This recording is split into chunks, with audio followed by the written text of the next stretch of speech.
Hi, everybody.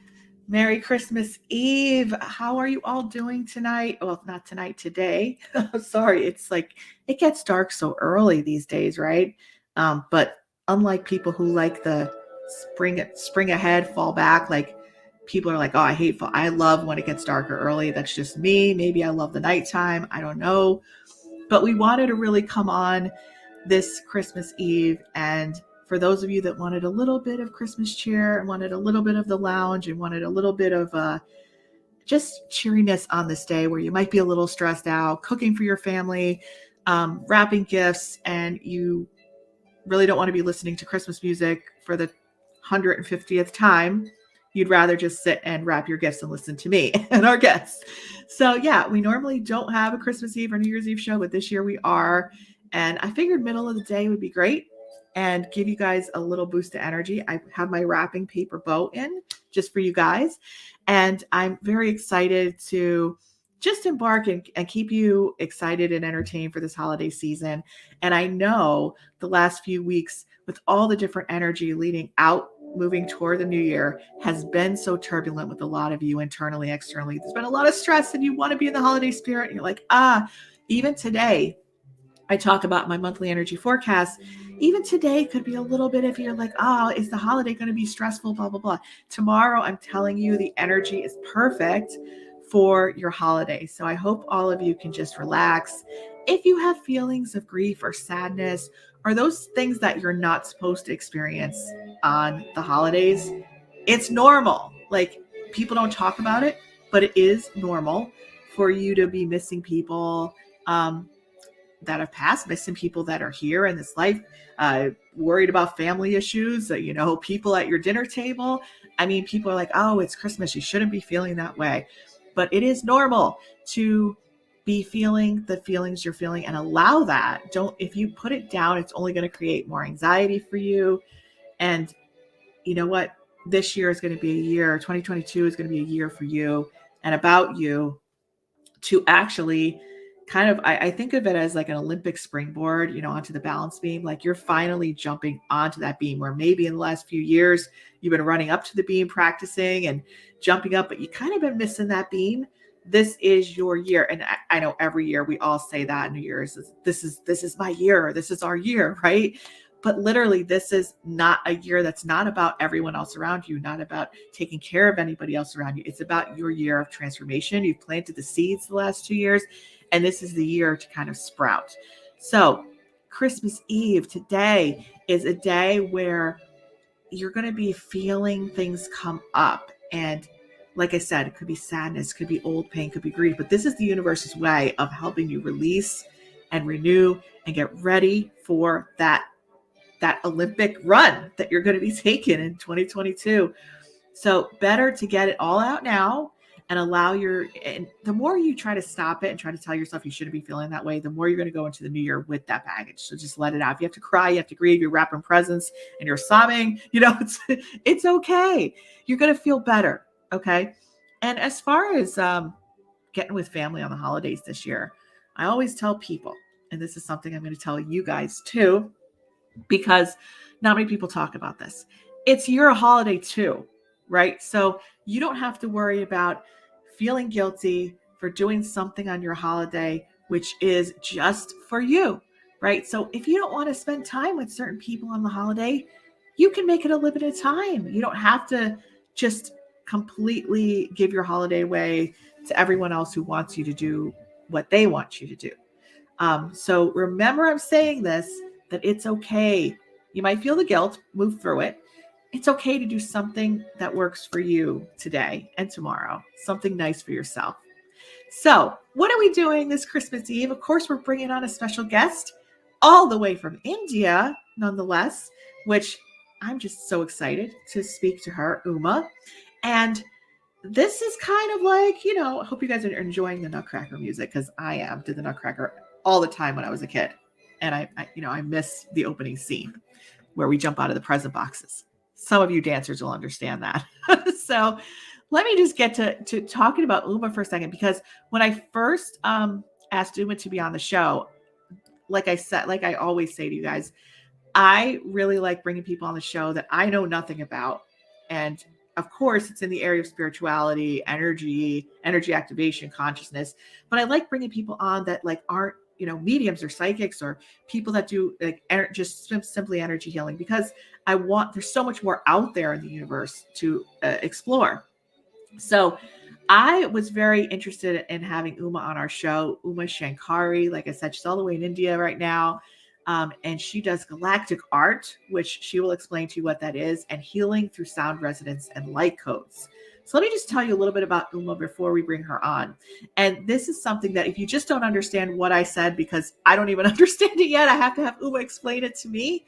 But I do understand Uma's story, and a lot of you will understand Uma's story, because she was in the corporate world, and she ended up following her passion and getting into channeling and downloading universal codes, and almost by, just following her dreams and her passion. So I know a lot of you are always in transition, looking for your purpose, looking to do something that fulfills your soul.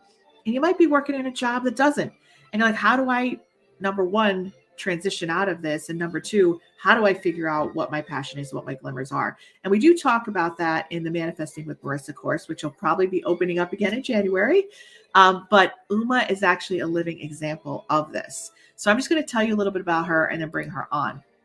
So Uma, in her previous life, was an IT specialist who turned into an artist and author. Like all of you, don't we all want that, right? However, her journey into art was just led in a very unusual way. It wasn't like she planned it from A to Z. And like we all think we need to have the perfect answer before we start on our path. I don't ever say to do that. I'm saying pick a glimmer, go through it, follow your passion, and the universe will lead you and refine it as you go along. So she wasn't an artist and had no inkling toward creating art before this happened. So she wasn't like growing up doing artwork, right? But one day it all changed. When she was writing her latest book, it was revealed to her that she could download these universal codes, which is so interesting to me. And I want to ask her about that.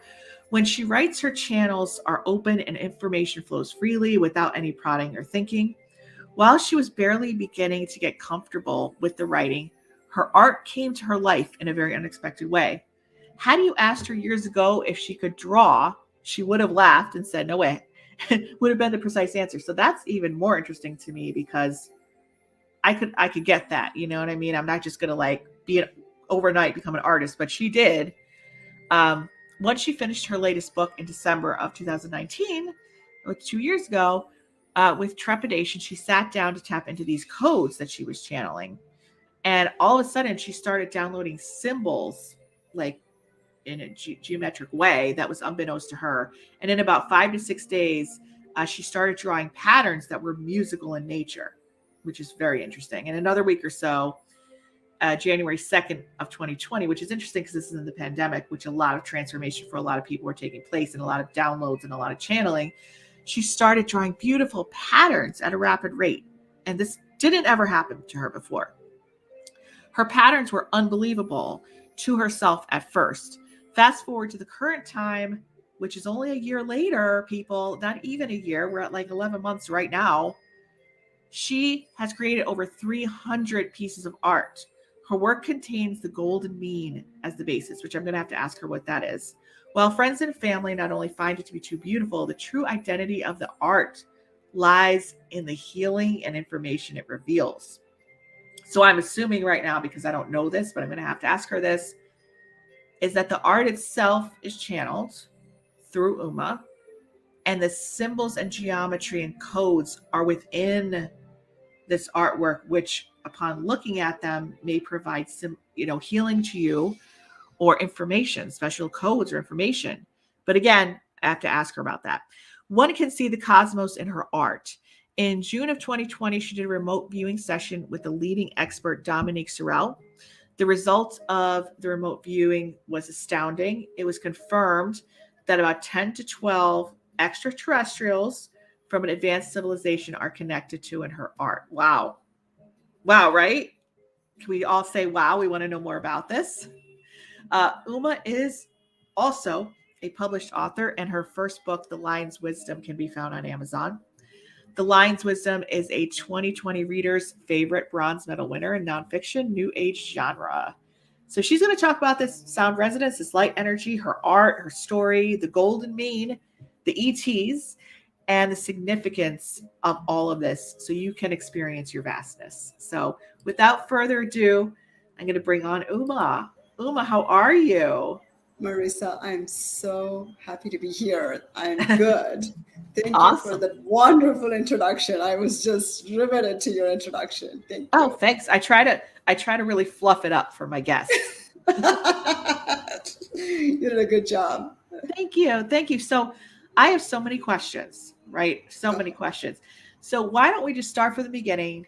What was your life like before you started having all these crazy mystical experiences, which is just like a regular person, 9 to 5 working in IT? Like, Is that what it was? Yes. So in 2012, I had a spiritual awakening, and I was it's very hard to explain that. It's kind of like someone is nagging you, but it's you nagging yourself, like to go and do this angel reading session. And until this point, I didn't know what an angel reading was. For me, any psychic or reading is like, in the 90s, there used to be like commercials where a psychic comes in and says, I'll bring back your lover and you'll have like, that. Oh, yeah. Like the kind of mentality I had, right? Yeah. So I used to go to the salon for getting massages, and I got an email from them about, something called angel reading. So I read it. I'm like, I don't care. But what happened was this email, I don't remember the details, but this email kept coming to me in various ways. Every time I opened something, like that email would be there. And I'm like, what is going on? And I had this nagging to go and do a session. And I was like, oh my God, this is the stupidest thing that I'm going to do in my life. I don't want to do it, but if I do it, then I'll be like, it'll be done with, and I'll know it's the stupidest thing, and then I can move on with my life. Okay? So you didn't believe it at all. Like you didn't believe this. You thought it was just like completely just hocus pocus. Hocus pocus.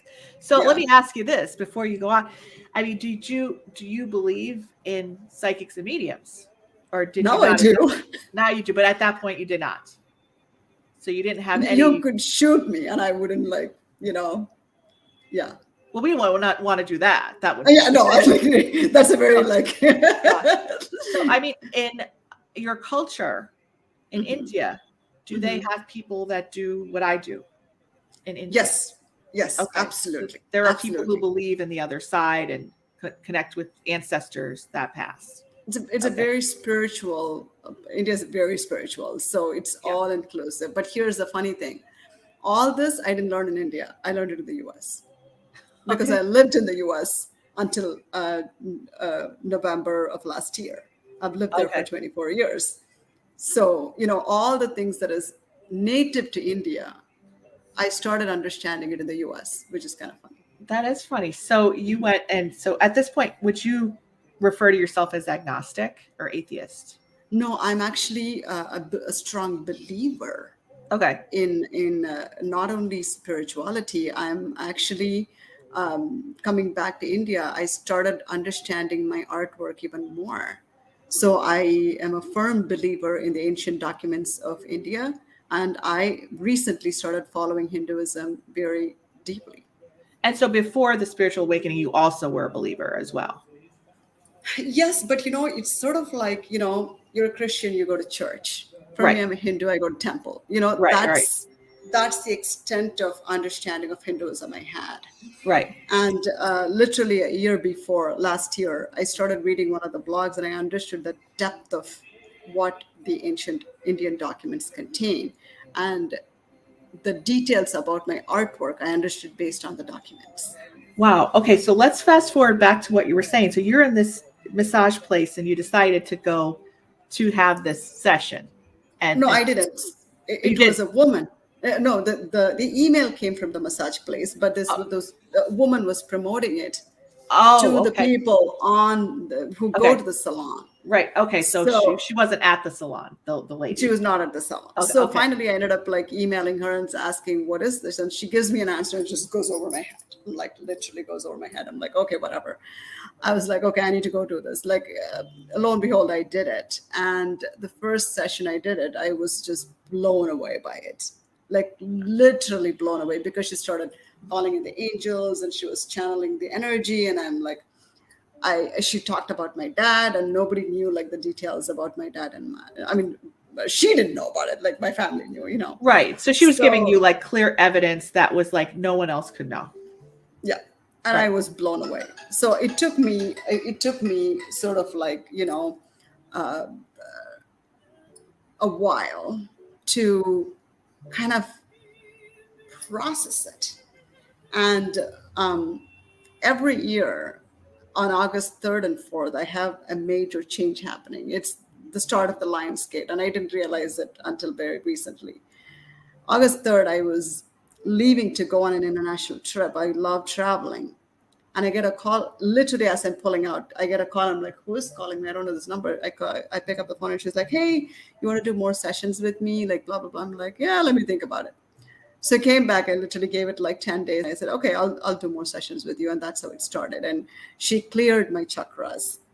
So the chakra clearing really helped me. And then, so sort of like, for me, spirituality doesn't your evolution is not stuck with one person, right? One person comes to unfold something, and then something triggers, and then it just, other. So once I did the session with her, my own connection became very, very strong. Your Like, intuitive connection. yeah, it Yeah. became Yeah. very strong. Yeah. And then I was I asked the universe to show me a book about love. And when I talked about love, it wasn't like the romantic love. I was just very, I want to understand it. And one day I went on Amazon. There was a book called the Book of Love and Creation. It just literally was sitting there, and I'm like, Okay. okay. And I looked at the book, and it was a channeled book. If I had not met this woman, I would not have believed in channeling. I Right. would not Right. even given this book a second thought. Right. And I looked at it and I'm like, oh, it's a channel text. And literally I was coming out of this healing and I transitioned into that. And I was like, I read the reviews and I immediately knew I had to read it. And I ended up reading this book, which further opened all my channels. And that was the beginning of everything. And that was 2013. And Right. go ahead. And I have a question. So you said she cleared your channels. So I'm assuming that there was a lot of blocked energy within you at that point. I think anybody in this world who lives Yeah. with karma, you're going to have blocked, Okay. chakras. We live in a world where we have lots of toxins. Right. We're not living our fullest life. So anybody would have that, right? But Right. for me, I became more aware of them. Again, I come from the Indian culture, which talks about chakra all the time. Did I ever know about it? Never. But that's why I tell people, US is where I learned about India. Right. That's so I funny. didn't learn about Okay. India in India. I learned Right. about India in like US. Right. So yeah, so then it kind of unplugged, the channels. But what I understood was my own accountability and responsibility to keeping that channel open and not going back and forth for the healing. That is Yeah. something I'm See, always clear about. I noticed this because people, you can go and have an energy healing. A lot of people go Mhm, when they're having a hard time, they go have an energy clearing. And mhm, usually you feel better, right? You feel better mhm, right away. But mhm. to hold on to that, it's very short lived. So, how do people actually hold on to that clearing if somebody else has to help them facilitate it? And Mhm. then it just goes back to the way it was. See, the thing is, you have to take your life in your own hands. Nobody can heal you. So, Exactly. if I may go back to my own Hindu beliefs, everybody comes with karma. Nobody can clear your karmas. You have to clear your karmas. Nobody can do it on your behalf. So I knew, like being in IT, like, I held a very good position. I was an IT manager. I was responsible for a lot of things. So from a very early age, I've been very accountable. So I knew I didn't want to go back to this woman back and forth. That is something Right. I made very clear right Right. from the beginning. Because you don't want to be dependent. You didn't want to be dependent on that, which, I don't feel like people should be dependent on. Even somebody coming to someone like me, I feel like they need to eventually learn how to trust themselves eventually. But you need a guide for a little while. You do. Yes. Yeah. So, like in India, gurus actually you don't have gurus for life. You have guru to initiate you, to teach you, but it's up to you to learn and run with what is right for you and understand it. I guess I have a question. When you're saying your karma is your responsibility, right? You made that statement. And people that are watching today are kind of like, okay, I could go do an energy clearing and somebody could help start moving that energy and start facilitating. When you say their karma is their responsibility, what do they have to do that you've learned to be able to clear themselves? Because a lot of people don't know how to do that themselves. Great question, right? I'm going to give an analogy. Our health is a very good example. You can go for a retreat for 1 week, eat great, healthy. You come back, you're squeaky clean. And then you see a cheeseburger and you're like, oh, I don't want to eat. It's as simple as that. So I'm going to say something so that people understand who I am. I'm not a perfect person. Even today, I struggle every single day. It's not easy. You have family, you have this, you have that. You're constantly bombarded because you live in a world. We're constantly bombarded. So I don't want anybody to get the feeling that I'm living a perfect life. I'm not. But what I'm saying is, when you do something, you have to be conscious, and morality has to be the centerfold for everything. You cannot set aside morality and blame anybody else for us making any immoral choices. When I say immoral choices, that doesn't mean going and killing, and that's not what anything. Day to day, we do immoral things, little things, So those things we have to be conscious about. And life always gives us two ways to pick, to always pick the wise path, because karma is not really simple as like understanding that some of the things we do, it's coming from lineage, some from past life. Some people are, there's so many things. As long as we stay in the truth, when I say truth, not my truth, the truth of what a moral code is, what we're responsible as human beings on this planet, will take little steps. So like what, like you say moral code. Sorry, I just have to ask real quick. Moral code. And you could say people could, because a lot of people that are watching, they're like, oh, I'm not doing anything horrible on a day-to-day basis. I'm, taking care of my family and I'm doing this. When you say the little choices, what are some practical examples of that, that people need to pay attention to when holding on to those clearings that are energetic? Great. So this is, talking to the US audience, this is going to be a challenge. And so one of the things I do is I stop eating meat. And I'm not saying that people should stop eating meat. For me, I decided that is not something I'm going to do. But as a person who grew up in India, it's very easy. Yeah. If you look at it in the US, the minute you say you're not a meat eater, the first question that pops in is like, where do you get your protein from? Right. Yeah. That question is not even in my energetic field. Right. It's not. It's just simply I can't even fathom that question, or I don't even know how to answer that question. So it's things like, as a person what you need to do. For me, 5-6 years ago, I became very clear as part of my spiritual evolution that I cannot do it, and I gave it up. And only karma is an individual thing. Nobody can come and tell you what you need to do for your karma, because your soul will always speak to you the right thing. However, what we do is we have our mind interfere and convince our soul, and we kind of do certain things. So, for example, this particular healing session, I could have easily said, you know what, that's stupid, and I could have walked away. But something in my soul gave me that big push to go and do it. But if you go and talk in the IT field and say, oh, do you like mediums and psychics? They'll be like, what? Like I come from that world. So Yeah. for them, it's kind of like stupid to do, or I'm not saying everybody, it's kind of like very out there, right? Right. So it is, nobody can say what are the choices, but in one of the key things in the Hindu religion is dharma. Okay. There are tenets to follow. You have to follow certain moral codes and ethics, and that doesn't mean you have to follow. These are the guidelines. Be my guest. If you don't follow this, you're going to have karma. And every human being that comes in has karma. There's nothing wrong with it. That's why we are born. That's why in Hinduism we don't have the concept of hell and heaven. We don't have it, because you're going to have to deal with your karma. You have to evolve, and then you have to finally ascend. That's how it works. So everybody has. It's not like, oh, you have karma, but I don't. It's Right. Yeah.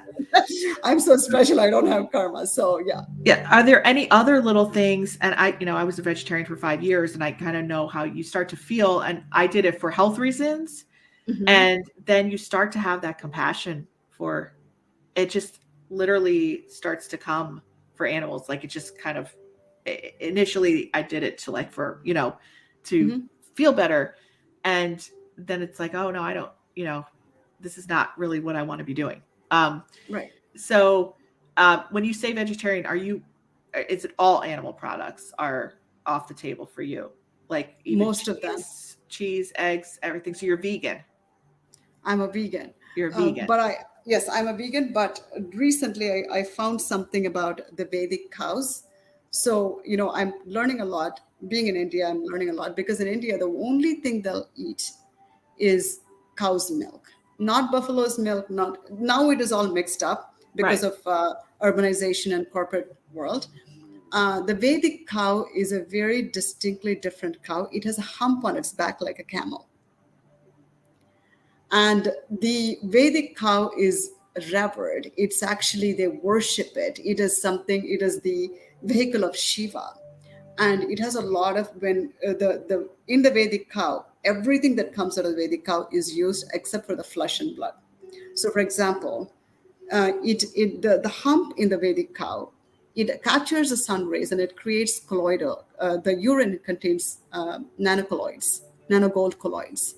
So it is used in certain things during the worship. And the cow dung is used as an antiviral and an antibacterial.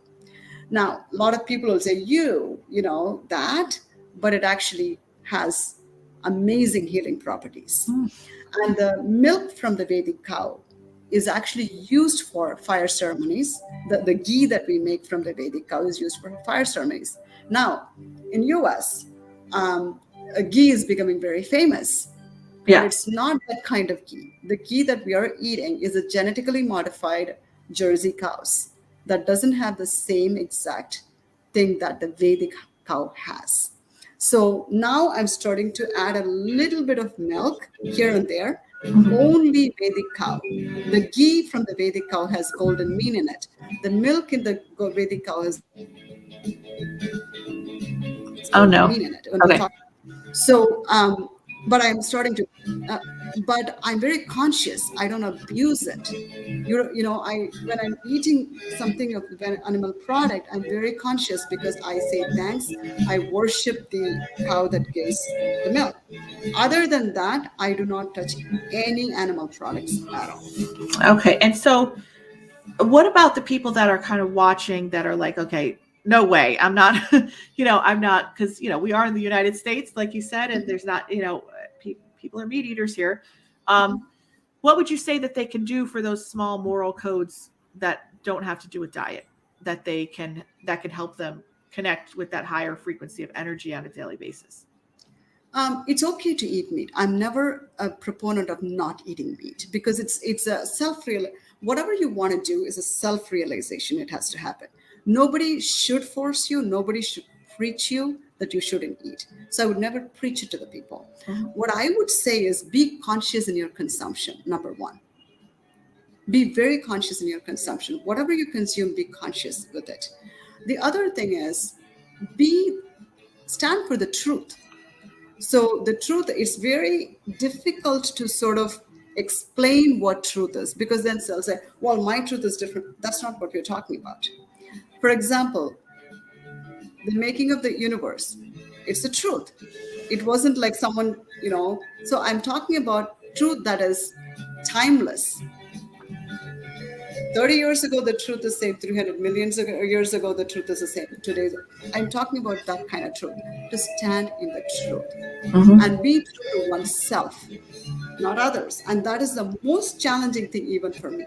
Because as you're going along the path, someone will come and tell you something, and all of a sudden it gets very shaky. And I go through this every single day, to stay true to yourself.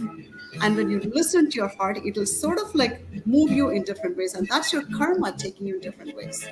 So, how do you really center yourself? Meditate.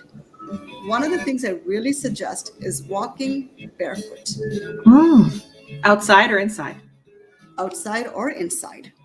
Do Okay. not wear shoes as much as possible. Walk barefoot. When you're walking barefoot, you're connecting to the ground. When you're Uh-huh. connecting to the ground and you're feeling the earth, you're actually allowing yourself to feel your body. And what happens is the resonance from earth is kind of instilled through your feet into your body. So whether you go to the beach, you go to the forest, if you're comfortable, walk barefoot. I used to walk barefoot in Chicago in Lincoln Park. People used to Wow. think I'm crazy. Every single person I met, oh my God, are you gonna like something gonna happen to your feet? I'm like, I'll be fine. Yeah, something happened once or twice. A bee stung me. Yeah, I get it. But and then knew how to not walk in certain paths. What I'm saying is, walking barefoot is so healing for your body. Putting that feet on ground and understanding earth in a very different way. See, the thing is, you garden. That's one way to connect with Mother Earth. But putting your foot on the ground is another way to connect with Mother Earth. And the kind of information and energy we get through Mother Earth it's inexplicable. So could you wear socks or do you have to have barefoot? Go barefoot. If it's Love it. too hard for you, Like if you're cold. wear some. Yeah, Okay. it's cold. It's very hard, right? I Yeah, yeah. understand. I wish one day I could walk on the snow, but I can't right now. Yeah. But what I did in Chicago, which is, 11 and a half months out of a year is cold. I I used see. to, I used to walk barefoot any chance I got. Right. I would Okay. literally walk the entire 3 miles. I would walk barefoot. Oh my goodness. Well, those are three great suggestions, and I hope some of you guys out there today are going to at least be more conscious. If whatever you want to eat, be more conscious about it. Ground yourself, do some meditation. Those are three easy things, and I love the barefoot suggestion. But I have to get back to your story because I think I was so interested in the little details leading up to this point, leading to the Vedic cows and the paneer. Do you eat paneer? Do you eat paneer? I do. If it is from the Vedic cow, I Okay. will. So Yes. how could somebody can I go to an Indian grocery store and get the paneer from a Veda cow? So where can I get paneer that would be okay for Come to me? India. Well, that's a little tough, you know. So I don't think I think it's called A2 cow milk. yeah. There are some people that are claiming it to be, but I doubt it. Outside of India, I don't think it's easy to get Vedic cow milk. I So you just Yeah, eat regular paneer, you'll be fine. yes. Right. So back to your story. So let's go back to the healer called you and said you want to do more sessions with me, and you decided that's kind of where we left off. Where did things go from there? So that happened, and then I started reading this book, the I Am the Word Yes. series, which is Right. by Paul Selig. It's a phenomenal series. It opens up your chakras so fast, it's not even funny. Then it kind of evolved, and like I was, 2013, I was working, and like I just wanted to take a huge break, and just I couldn't deal with the corporate world. I was very successful in the corporate world, and slowly I started realizing like I can't do this for long. I need a break. So 2014, I said, you know what, I'm going to take a short-term disability because I was really stressed. I'll come back. Yeah. I never Yeah. went back. Oh God. Okay. Never went back. So something happened. So my spiritual life really took over for me. It became so important. Like my every breath I took, every word I spoke, the center of it was spirituality. And I couldn't fathom a life where I was working full time and also being able to give time for my spiritual work. I just couldn't do it. So I decided this was the right path. So I took a year off and I traveled. I traveled to Africa, which I just wanted to do all my life. And then I started laying foundation for my business. I had a food business where it was all vegan food. Like for 1 year, for 3 years, I did it. And during the time, I wrote my book and I published my first book, The Lion's Wisdom. So far, I have 5 books in hand, actually maybe 6. That I have to publish one of them, which I haven't done. But let me take a step back and tell you how the book happened, because that's also a background for how the art happened. So I was at one of Paul Siddig's workshops, and one day I was there, and I was asking what my purpose was, and the guides came out and said, you all want someone to tell you what the purpose is, but you're in the way of your own purpose. I was like, okay, that makes sense. Yeah, we all want answers. So there's the third book in the I'm the Word series is one of my favorite. There's a chapter called The Wisdom, and it literally asks you to align to your wisdom, and your own wisdom speaks up. So I sat and I aligned to my own wisdom, and I knew like I would start writing kind of vaguely, but I didn't ever tried it. So that day I said, you know what, I'm just going to write whatever words come in, and then lo and behold, an entire chapter flowed through. Wow. And in 21 days, I wrote 21 chapters. And I've What? never written, all my books I write in like 21 days, 22 days. Like none of my artwork is similar. My artwork gets done in a couple of hours. So tell me about your artwork. I know in your bio, you said that you didn't ever draw, you didn't ever do any artwork, and all of a sudden, was the spiritual experience that you had, was that going to the healer initially? Is that the spiritual experience that activated this, or was there something else that happened? Okay, absolutely. I'm going to quickly show one of the artworks so that. Oh wow! Can you guys see? Beautiful. It? Yes, absolutely. Okay, so let me talk about this. So the spiritual activation happened in 2012, and when I was young, I was very intuitive. Like it took me this initiation to understand that I was very intuitive when I was young. So I was writing, I was doing my thing, I was slowly. The first book happened, 21 days, I wrote it, packed it, put it aside. I needed a break. A couple of months later, I started writing my second book, and then it just started flowing. Like I could sit and like I could just instantaneously write. And I would hear words that I've never written in my life or heard in my life. And I would go back and Google and see that that word exists. So when I was writing the 5th book or the 6th book, which in December 2019, it was very different from the rest of the books. Very different. The tone was different. The way it was coming through was different. And I was given about 7 or 8 terminologies that I never heard, but I knew it existed based on the word. The words were metatones, metadata, meta-being, or a few words that I can remember. And when I was writing the second book, chapter, it came up and said, you will be downloading codes. And I was just getting comfortable with the writing, because writing itself for me was like, whoa, like, whoa, whatever, So when I was getting comfortable with the writing, all of a sudden, when I heard that I'm going to be downloading codes, I got very scared. Mm-hmm. The one good thing about me is even if I get scared, I'll just keep going. Okay, good. I'll be scared. like when I started writing my book, I'm like, okay, I'm scared, but I kept going.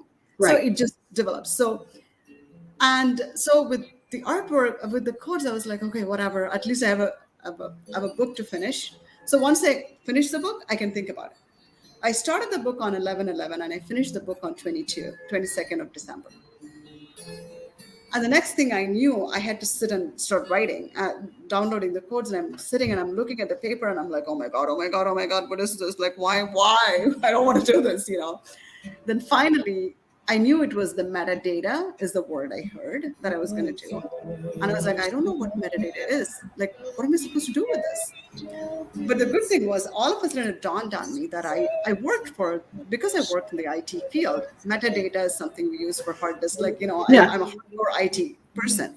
So I'm like, oh, from an IT perspective, I know what metadata, that's all I said. I put my pen on the paper and I started drawing codes like at a very fast rate. I was just like, just kept coming. And I had about 100 codes in an hour, hour and a half. Okay. And did you know what these codes meant? No, even today, honestly, my Okay. work, I'm the person I think will know more about it, like towards like end of my journey. It's one of those things. It's hard. It's so much. I wish I brought the codes book right here. I may be able to. We'll see.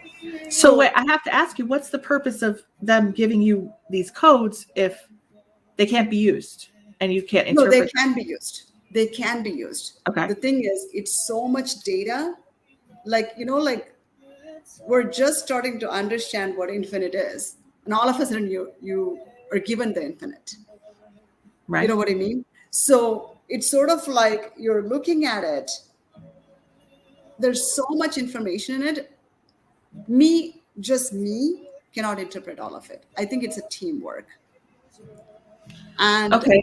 Did they tell you? I mean, did you get any insight about why you were receiving the codes? Are they meant to heal people or yes, what? yes. Okay. So I'll tell you what happened. So when I was drawing, so when I started drawing, I intuitive. It's not even intuitive. See, intuitive is, oh, I think I need to go and do this. For me, it was not like that. Hmm. It was very organic. So what I mean by that is, when I was drawing, I knew the next step for me to do was to go and buy a black paper. It wasn't like someone came and said, you need to go and buy a black paper. You know, like sometimes when you're intuitive, it's either a sentence that comes, you Right. hear, Right. like it was not like that. I just knew I had to go and buy the black paper. I went and bought the black paper. I I knew specifically what to buy. And I started living in the Blick store the entire first 6 months of my drawing. The what Literally, I would go store? and What Blick. store? What's that? Blick. Blick is the, I think everybody knows Blick, Blick. Blick is it's like an art supply store. Oh, It's okay. all over the US. Like, you know, like kids go there, like, you know, like there's a bunch of stores I always walk by, but I never went it because I didn't have a need to go there. Okay. But when I started drawing, I had very specific needs. I would go and say, this is what I'm looking for. And oh, we got something you're asking for. And they would pull it up and give it to me. I'd be like, well, this is the kind of brush I'm looking for. See, I don't know how brushes are. I don't know the kind of brushes. I don't know the kind of paints. And I would go and explain them. And they'll come and show me. And this is what you're looking for. I'm like, yes, that's what I'm looking for. Hmm. And that is how, see, the thing is, the interesting thing is when you go to art school, you say, well, I need brush number 2. For me, I couldn't say that. I would say, this is the kind of thing I'm looking for. And they'll say, well, that's brush number 2. I see. You see, like, so the thing about this is time and space collapsed for me completely. See, I have the privilege of saying I experienced time space collapse because to draw overnight is a time space, because you have to learn, you have to how, you go to school. For me, all that never happened. I instantaneously started doing that. So when I was doing that, see, the thing is that organically knowing, I don't even know how to word it, because if I'm thirsty, I know that I'm going to go and get a cup of water. I'm not going Right. to say, "Ooh, I think I need to go and get the glass," and that, that's intuitiveness and that's knowing. But that's not how it was for me. I literally knew what it is. So when I started drawing, as I was drawing, I didn't know what to draw. I would sit and like I would do something and then it would evolve and then it would go. And then sometimes my hand would shake and I would be thinking this. And like what happened was, as I was drawing, I knew what to do. Because Right. as I was drawing, like organically, I knew what the next step was. I knew what the Mhm. next step was. I knew what the next step was without any debate or, like discussion, or it just was just so natural. Right. And when I started drawing, I immediately knew what kind of healing, what kind of art it was, what was happening. And what I also did is I did not go and ask people what to do with it. I did not go and say, hey, do you think you know about this? I didn't do that because intuitively I knew if something is being given like this from a higher power, I need to trust myself and not go and ask 20 people Right. what this, because that would just completely bring down the essence and the spiritual and the divine nature of it. So Yeah. Yeah. Now, can I show the audience some of yes, your pieces? That actually, would, you know what? I have it here. Let me see. You can show that one too. So I have some new pieces here that they may enjoy. So let okay. me. Oh wow. And is this, do you draw these for a specific individual, and then is there a, does it do something? Yes. So all these art, they are all multidimensional. Okay. So they're multidimensional art in the sense like I'm trying to like, what am I doing? Hold on. Yeah, I could see it. Yeah. You can see it? Okay. Yeah. So it's a multidimensional art. So most artwork is single dimensional, right? So this art it's not about the art itself. It is about going through the art. Okay. So the art So acts as a portal to your healing. so is this, I guess what I'm saying, if somebody said, like, can someone commission you for, say, oh, I'm struggling with my career, a career pattern or a love pattern, can you make me something for my healing? And then you channel this and then you give it to them and they look at it and I this think I could do it. activates? Or do you just do, like, for now, this art that you do, is it going to specific people, or anyone can buy the same print and have the same effect? So it's not like one, like a, one of a kind piece. It's like I can see that and buy it and have the same effect as 20 other people. See, it's an interesting question, but I'm going to answer it in a way that it makes sense. So Okay, basically, I'm still learning about my art. I see. One of the things I've noticed is I never give a person one piece of art for healing. I show them 10 pieces, but I give them a very direct path. Hmm. I tell them, look at the art with your body, not with your mind.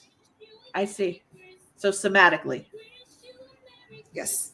So use your senses and not your brain to pick the artwork.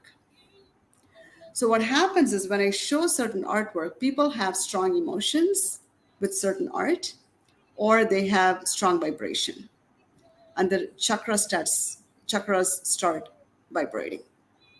So I tell them very specifically. So what happens in general with us as human beings is like, especially in the spiritual realm, oh my God, that's my totem animal. Oh my Right. God, that is my Right. spiritual color. All brain work. I'm Right. not saying it's not right, but Right. my work, it doesn't work like that. Right. You have to literally come from a place of not knowing, Right. and you have to really use your body as the feeler to see if that's the right work. And the other thing I tell people is not to stare at the image for too long, because I give them only 10 seconds to choose the image. Past 10 seconds, they start thinking. So Okay. I literally run through 10 images and say, pick one and tell me which one. Recently, I've started working with people with up to three images. Initially, I started with one.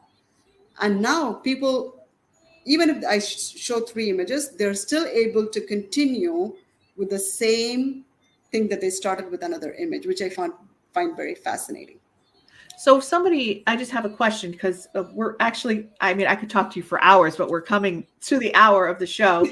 So if you guys want to connect with Uma, you go to umashankari.com. And I'm assuming your books are on there and people can get to your information. But what, like, if somebody is in the audience, and I know for me, this is what I'm thinking. So I'm assuming this is what some people in the audience are thinking.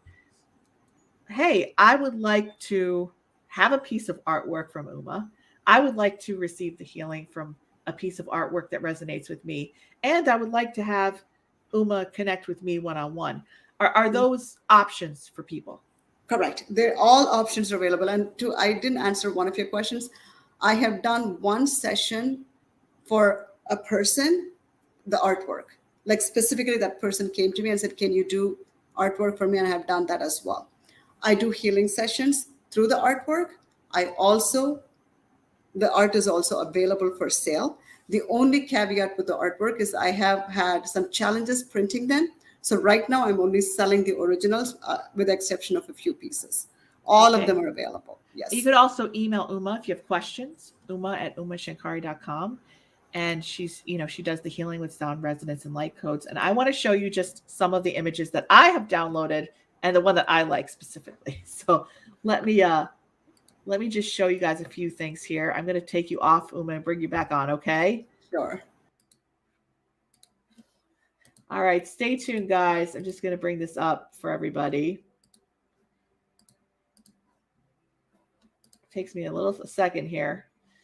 So this is one of Uma's lovely purple and pink. I mean, this looks like a fairy garden to me. It looks like something that it's just magical. Like you go to gardens and this magical fairies arise. It's very like love, romance. And then we have this one that seems so mystical and godlike and all-encompassing spirit.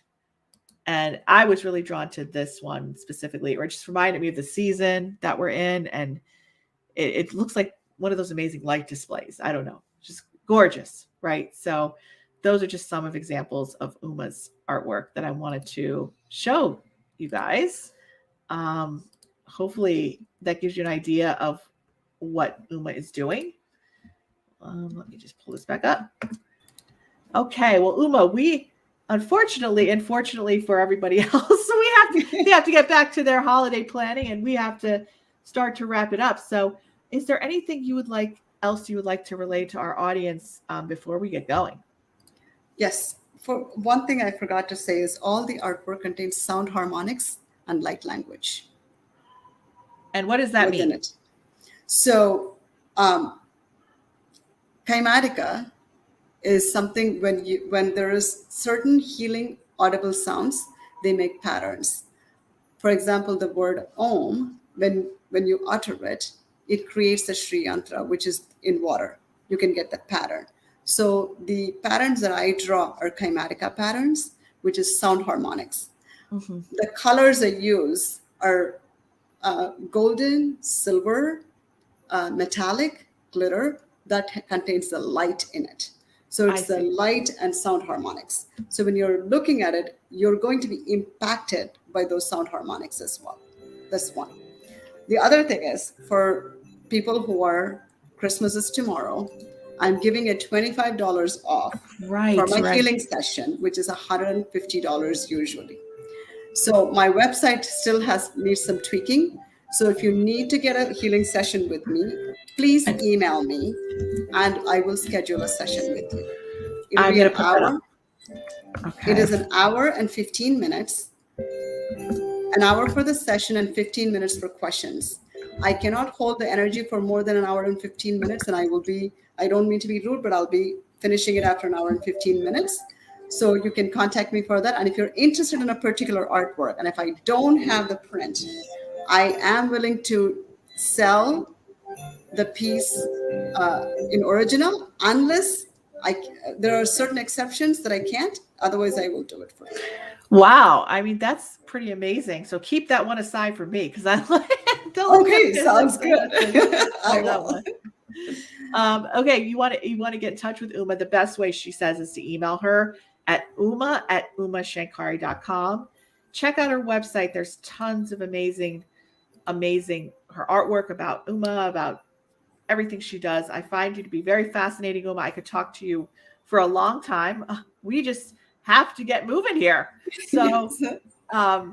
I really enjoyed having you on the lounge, and I hope that you'll come back at some point when right now it's our holiday series, so maybe you could come back when we have our musicians on and interaction with our guests, and seeing maybe we could take even a few guests and go back and forth with them and see what's going on with them. That would be awesome.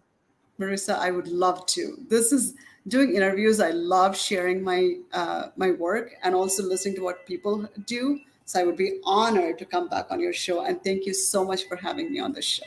Awesome. Well, Merry Christmas Eve, everybody. I hope everybody has Merry a Christmas.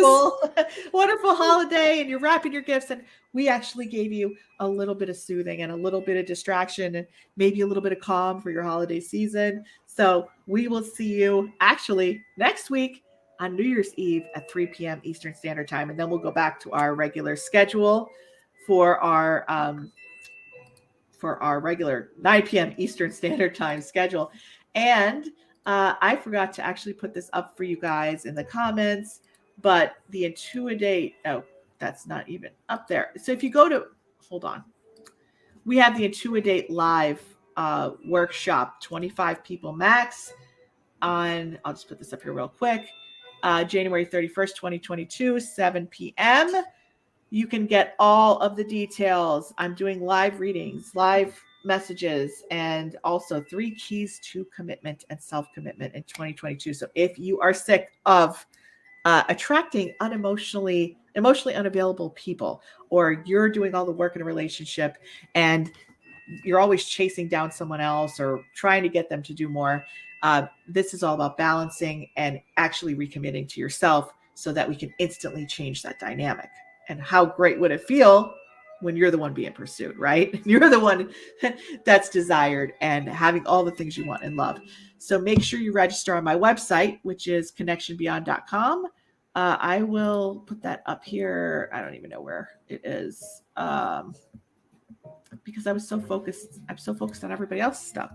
So go to register at connectionbeyond.com. This is a great gift too if it's Christmas Eve and you're looking for a last minute gift for somebody. This could be something that could really help them and that they'll really enjoy.